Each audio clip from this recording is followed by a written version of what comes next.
আজকে নামাজ কায়েমের জন্য।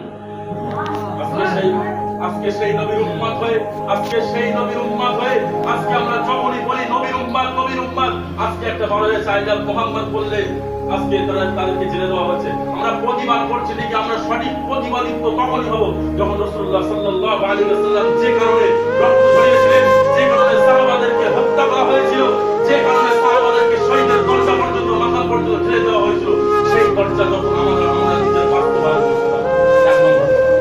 এই নামাজের জন্য আল্লাহ আমার 82 জায়গায় বলে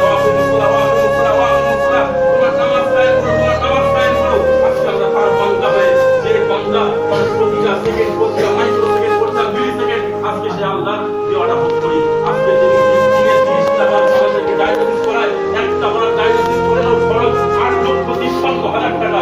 আজকে কি ভালো মুসলমান, আজকে সেই আল্লাহ আমাকে 30 বার ডায়ালিসিস করায়, তুমি সেটা করতে পারো। আল্লাহকে কতবার তুমি সেটা আল্লাহ পাক তোমার জন্য এত কিছু করলেন, আল্লাহ পাক তোমার জন্য এত কিছু করে দিলেন, আল্লাহ পাক তোমার মনে দেহকে একটা পূর্ণাঙ্গ গঠন দিয়ে গঠিত করে দিলেন। সে আল্লাহর জন্য তুমি কোনটা করেছো? হে মুসলমান, আজকে দেখলে দেখা যায় যে নবীকে ভালোবাসি বলে চিল্লালে হবে না, নবীকে ভালোবাসি বলে ঝান্ডা উঠলেই হয় না।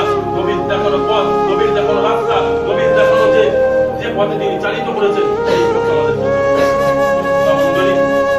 আল্লাহ পাক রব্বুল আলামিন আমাদেরকে মানুষ হিসেবে সৃষ্টি করেছেন, মানব একটা ব্রেন দিয়েছেন আমাদের। যে ব্রেন আমাদেরকে সেটা অন্য কোনো জাতিকে দেন না, গরু, ছাগল, মোষ, ইঁদুর, ভেড়া কাউকে দেন না। এই ব্রেনটা শুধু আমাদেরকে দিয়েছেন। কেন দিয়েছেন? যে মানব জাতিকে আমি শ্রেষ্ঠ করে প্রেরণ করেছি, এই জন্য তাদেরকে বুদ্ধি, বিবেক দেওয়া হয়েছে।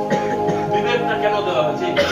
একমাত্র কারণ হলো এই মানুষ যেন ভেবে চিন্তে বিবেচনা করে কোনো কাজ করে।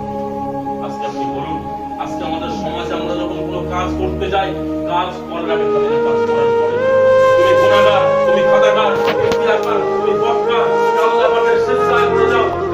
তুমি যখন সিজদায় গিয়ে বলো সুবহান রাব্বিয়াল আ'লা,